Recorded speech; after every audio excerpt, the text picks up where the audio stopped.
Neurological disorder है मिर्गी। मिर्गी में दिमाग में पैदा होती है असामान्य तरंगे।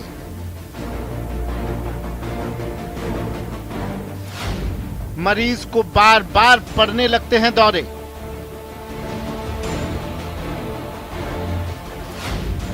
अस्सी फीसदी मरीजों को नहीं मिल पाता है सही इलाज।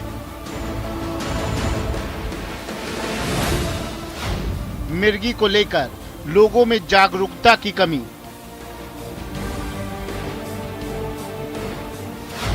मिर्गी को लेकर समाज में अंधविश्वास। अंधविश्वास से पड़ सकती है खतरे में जान।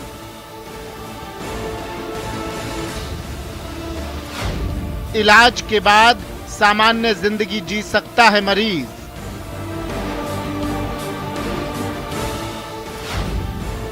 लाइलाज नहीं मिर्गी।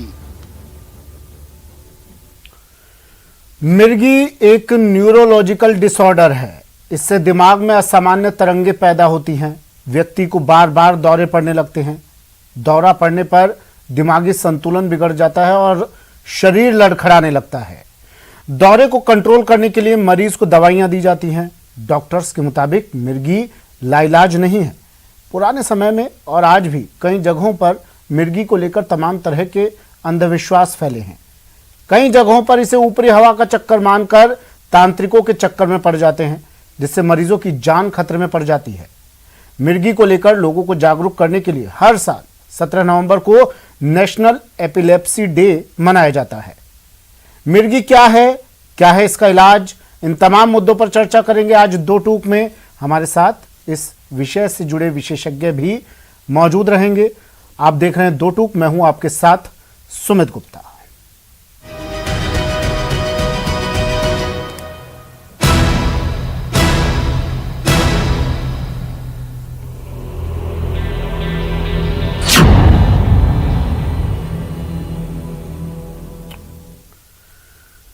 डॉक्टर कुणाल बेहरानी न्यूरोलॉजिस्ट हैं, हमारे साथ जुड़े हैं। डॉक्टर कुणाल, स्वागत है सर आपका न्यूज 18 राजस्थान पर। Doctor Nagendra Sharma senior neuro surgeon हैं, हमारे साथ जुड़े हैं। डॉक्टर नगेंद्र, आपका भी स्वागत है सर न्यूज 18 राजस्थान पर। सबसे पहले डॉक्टर कुणाल, मैं आपके पास आ रहा हूं सर। इस बीमारी के बारे में कुछ बताइए।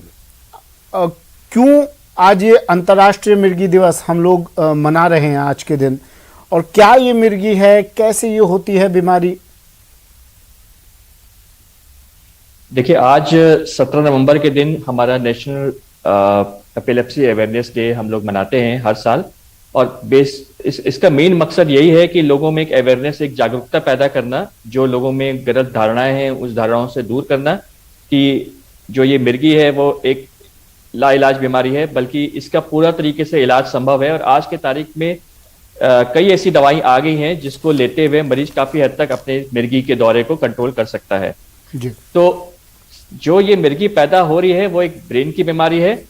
वो होती इसीलिए है क्योंकि जैसा आपने शुरू में बताया कि कुछ तरंगे दिमाग से पैदा होती हैं जिसको कंट्रोल नहीं किया जा सकता, और वो तरंगे इस भाव से प्रकट करती हैं कि मरीज में अलग अलग सिम्टम्स पैदा कर सकती हैं। जो कॉमनली हम लोग सिम्टम देखते हैं, जिसमें हाथ पांव में ऐंठन आना, मुंह से झाग आ जाना, कई बार चेहरा टेढ़ा हो जाता है, कई बार हाथ पांव टेढ़ा हो जाता है, और एंड स्टेज ये होता है कि मरीज बेहोश हो जाता है। वैसे तो मिर्गी कई टाइप की होती हैं, बहुत से टाइप की होती हैं, बहुत तरीके की होती हैं, लेकिन कॉमनली जो सिम्टम्स जो मरीजों को पता होते हैं वो ऐसा ही होता है कि मरीज में हाथ पांव में झटके लेके बेहोश हो जाता है। कुछ ऐसे भी सिम्टम्स होते हैं जिसमें मरीज गुमसुम हो सकता है, मरीज के केवल एक हाथ या एक अंग में भड़काव हो सकता है, मरीज के केवल आंखों के पुतलियों में हलचल मच सकती है, चेहरे में हल्के झटके आ सकते हैं, और कई बार मरीज गुमसुम हो जाता है और बोल नहीं पाता, अपने को वो एक्सप्रेस नहीं कर पाता। कभी कभी अचानक से दिखना नहीं, देख नहीं पाता, वो भी एक मिर्गी का सिम्टम हो सकता है।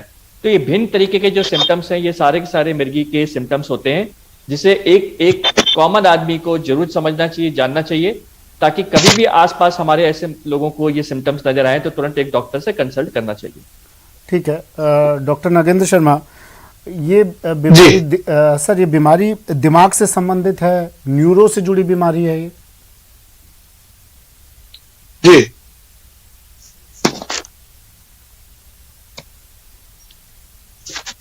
डॉक्टर नगेंद्र, आवाज सुन पा रहे हैं सर आप मेरी? हाँ, अब आ रही है। सर मेरा सवाल ये था, ये बीमारी दिमाग से जुड़ी हुई बीमारी कहा जाए इसे, न्यूरो से जुड़ी हुई बीमारी समझा जाए इसे?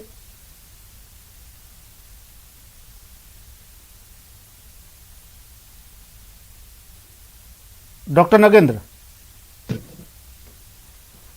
सर, आवाज सुन पा रहे हैं आप मेरी? हाँ, आ रही है, आवाज आ रही है। सर देखिए, पिछले काफी सालों से आप इस बीमारी का इलाज कर रहे हैं, आप तो फ्री कैंप भी लगाते हैं इस बीमारी से जुड़े मरीजों के लिए। मैं ये जानना चाह रहा था, ये बीमारी क्या दिमाग से जुड़ी हुई इस बीमारी को माना जाए, न्यूरो से जुड़ी हुई इस बीमारी को माना जाए? देखिए, ये तो बात अब तक प्रूव हो चुकी है कि ये मिर्गी की जो बीमारी है, ये मस्तिष्क की बीमारी है। न्यूरॉन्स में होने वाली मस्तिष्क की तरंगें जो उत्पन्न होती है, जो हमारी पूरी कार्य प्रणाली को सुचारू रूप से चलाती है। यदि न्यूरॉन्स के ऊपर जो झिल्ली बाइलिन शीथ होती है, यदि वो डिस्टर्ब हो जाती है तो एक शहर का करंट दूसरे शहर की तरंगा चले जाती है। उसके फलस्वरूप पेशेंट के अंदर स्टिमुलेशन आकर के एक मिर्गी के झटके आने, बेहोश होना, हाथ पैर में एंठेड आना, मुंह में झाग आना, तो ये तो अब प्रूव हो चुका है कि ये एक मस्तिष्क की बीमारी है। आज से 5000 साल पहले चरक ने कहा था कि मैंने कुछ मरीजों में एक अजीबोगरीब से लक्षण देखे हैं कि निश्चित रूप से ये कोई मस्तिष्क की बीमारी है, लेकिन मैं इसके बारे में ज्यादा कुछ नहीं बता सकता जी। उसके बाद धीरे धीरे अनुसंधान के बाद ये तो प्रूव हो गया कि ये मस्तिष्क की बीमारी है। लेकिन मैं बता दूं कि पिछले 22 साल से जो मैं मिर्गी रोग के निःशुल्क कैंप लगा के और इसके अवेयरनेस प्रोग्राम से जुड़ा हुआ हूँ, तो ये ज्यादातर अभी भी 90% लोगों को ये विश्वास है कि एक अंधविश्वास की बीमारी है। कोई भूत प्रेत, कोई गलत आत्मा, कोई साया, ऊपर का साया, कोई तरह के किसी ने हमारे पे डोरे जंतर करवा दिया, मतलब एक अंधविश्वास की जकड़ में अभी तक मिर्गी है। 22 साल से लगातार इस पर काम करने के बाद 1 लाख मरीजों को हम इनमें सलाह दे चुके हैं, उनका इलाज कर चुके हैं। अंधविश्वास से विश्वास की ओर लाने में हमें बहुत बड़ी मुश्किल हो रही है। निश्चित रूप से एक मिर्गी एक बीमारी है जिसका लाइलाज नहीं, अब तो पूरी रूप से इलाज होने वाली बीमारी है। लेकिन इसको अंधविश्वास से की जकड़ से जब तक दूर नहीं करेंगे, लोगों में भ्रांतियां दूर नहीं करेंगे, भ्रम दूर नहीं करेंगे, जब तक ये एक अंधविश्वास की जकड़ में रहेगी। अच्छा सर, क्या हर दौरा मिर्गी का ही दौरा होता है?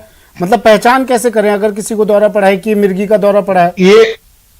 ये आपको हमारे को इन्वेस्टिगेशन करने पड़ता है। इसमें 2 प्रमुख इन्वेस्टिगेशन है जी। एक MRI ब्रेन का करते हैं और एक EEG करते हैं, जिसको इलेक्ट्रोएन्केफेलोग्राम कहते हैं। इन दोनों से प्रूव हो जाती है कि पहली बात तो EEG तो ये बता देता है कि पेशेंट को मिर्गी के दौरे हैं, और MRI हमारे को ये बता देती है कि मिर्गी का कारण प्राइमरी एपिलेप्सी है या सेकेंडरी एपिलेप्सी है। दूसरी तरह की सेकेंडरी एपिलेप्सी है तो मिर्गी के MRI में कुछ न कुछ हमें उसका कारण को ब्रेन ट्यूमर, कोई जैसे आजकल सबसे कॉमन जो है हेड इंजरी के बाद है, या न्यूरोसिस्टिक सर्कोसिस है, या और कोई ट्यूबरकुलोसिस है, कोई भी कारण से जिसके कारण ब्रेन सेल डैमेज हुए हैं, वो हमारे को MRI से डायग्नोज हो जाते हैं। और EEG कंफर्म कर देती है कि पेशेंट को निश्चित रूप से मिर्गी के दौरे हैं। तो इनके बाद कंफर्म होने के बाद मरीज का इलाज चालू किया जा सकता है। और ये दोनों मेथड इतने सटीक हैं कि इनसे आप 100% डायग्नोज कर सकते हैं कि पेशेंट मिर्गी का मरीज है। अच्छा, EEG में कुछ ये भी बताया जाता है, दिमाग में चलने वाली जो इलेक्ट्रिकल एक्टिविटी होती है उसका टेस्ट होता है EEG में? जी हाँ, ये आपकी पूरी ब्रेन की एक्टिविटी को रिकॉर्ड करता है और इसमें एबनॉर्मल वेव जाती है। जहां पर भी ब्रेन में फोकस होगा, ब्रेन का वो सेल, वो न्यूरॉन जो डैमेज है, जब वो वेव उसके ऊपर से गुजरेगी तो वहां वो EEG में एबनॉर्मल वेव आ जाएगी। तब जब आप EEG करने के बाद उसकी पूरी स्टडी करते हैं तो हमें पूरे रूप से कंफर्म हो जाता है कि निश्चित रूप से मरीज के इस हिस्से में से डिफेक्टिव न्यूरॉन्स हैं जो कि एपिलेप्टिक डिस्चार्ज दे रहे हैं। और उसके बाद मरीज का आप निश्चित रूप से इलाज चालू कर सकते हैं। लेकिन उसका कारण ढूंढने के लिए प्राइमरी 50% प्राइमरी एपिलेप्सी होती है जिसका कारण मालूम नहीं है, लेकिन 50% जो ब्रेन डैमेज के कारण सेकेंडरी एपिलेप्सी जिसको कहते हैं, वो हमारे को MRI में कंफर्म हो जाती है। साथ साथ में उस बीमारी का इलाज भी आपको करना पड़ेगा जिससे मरीज को पूर्ण रूप से आराम मिल जाता है। ठीक है डॉक्टर कुणाल, क्या ब्रेन के स्ट्रक्चर में बदलाव के कारण ये बीमारी होती है? और दूसरी बात